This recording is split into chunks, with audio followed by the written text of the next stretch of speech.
Natatanging ina, ang nagsilbing ilaw sa munting tahanan, na siyang naging gabay sa bawat yapak sa aking buhay. Sila nga'y napakahalagang tunay dahil sa pagluwal ng isang sanggol na may mabuting buhay. Mula sa unang pagmulat at pigit, sila'y nakaantabay.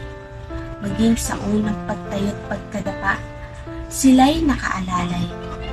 Dapat nga'y sila'y pahalagahang tunay upang masuklian ang kanilang pagod at pag-alalay. Aking ina, ikaw ang nagsilbing paan noong ako'y bata pa.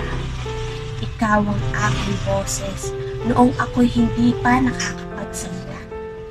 Ikaw ang aking guro simula noong bata pa.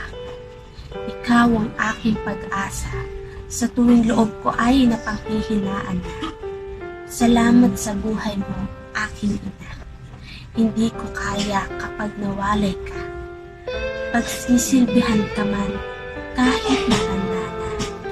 Kaya't sana'y huwag nang mangamba pa ang iyong pagod na susukli.